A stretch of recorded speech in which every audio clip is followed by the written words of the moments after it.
besar sehingga banyak dagingnya. Dan babi ini memang dimakan sebagian di luar.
Misalnya gitu.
Bisa hanya 6 jam setelah makan.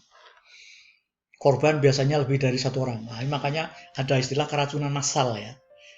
Orang misalnya pesan misalnya wisuda gitu ya, kadang-kadang wisuda itu ada 1000, 2000, wisudawannya 1000 dengan orang tuanya 2 gitu kan udah 3000. Bagaimana memasak masakan 3000 dus supaya posisinya dalam jam 11 sudah sampai di lokasi untuk bisa dimakan jam 12. Oh, itu biasanya kalau ada catering, ada usaha yang makanan jasa boga ini yang tidak memperhatikan makanan, tidak memperhatikan bakteri dan virus, itu bisa menyebabkan makanannya basi tetapi terlanjur dimakan karena sudah dipesan. Kemudian kalau kena virus itu biasanya diarenya berair, reaksinya lambat dan gejalanya biasanya 3 hari baru hilang, muntah terus-menerus dan perutnya kram. Ini nanti kalau misalnya orang kemasukan virus gitu ya, ini kadang-kadang terlambat. Kemarin saya makan apa, atau kemarinnya makan, harus di-trace ke belakang. Tiba-tiba Anda sakit, muntah-muntah gitu, perutnya kram gitu, tapi kayaknya kemarin makannya, hari ini makannya, katakanlah makannya sehat, tapi ternyata mungkin 2 hari yang lalu, 3 hari yang lalu makan sesuatu yang kita sudah tidak ingat lagi. Ya itu biasanya mungkin pada waktu itu 3 hari yang lalu kita makan yang ada virusnya. Bagaimana virus di dalam perut ya, biasanya menyebabkan hepatitis, norovirus, rotavirus dan sebagainya. Ini kita lewati aja ya, nanti bisa dicari di Mbah Google. Parasit juga sama. Bagaimana kita mungkin mengenal cacing pita ya, cacing pita di dalam daging ya, daging babi gitu ya. Bagaimana peredarannya gitu. Sebetulnya daging babi dan daging sapi itu secara tekstur itu hampir sama kandungannya. Kalau misalnya babi ada pitanya, maka ada cacing parasitnya. Di daging sapi juga ada gitu. Makanya di dalam perayaan Idul Kurban, penyembelihan sapi itu juga harus dicek apakah dalam daging, biasanya di hatinya, di hati lever ya, bukan hearts gitu ya. Lever itu biasanya harus cek gitu, karena memang bisa kemungkinan parasitnya bisa tumbuh di situ. Kalau Anda pernah lihat belum?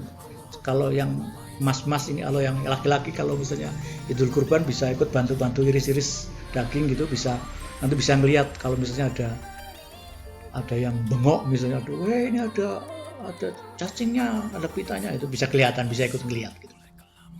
Kemudian ada juga parasit yang sering ditemukan ada di dalam sayuran juga.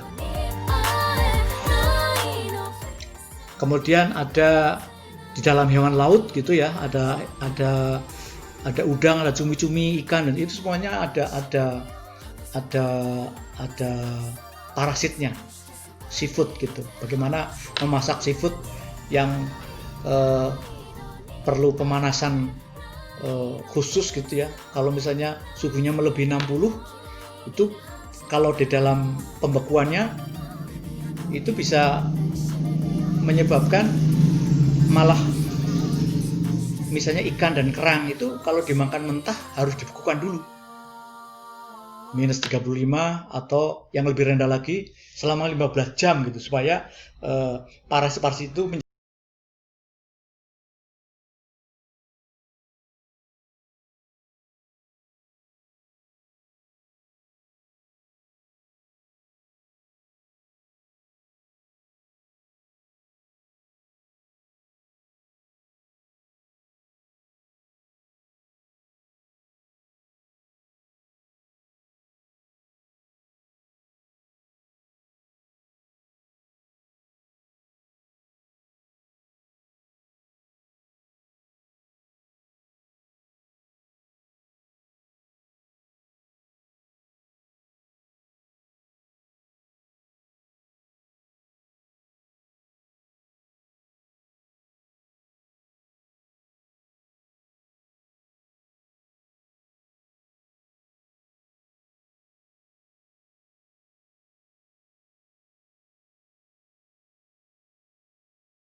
video ketiga ini selesai ya.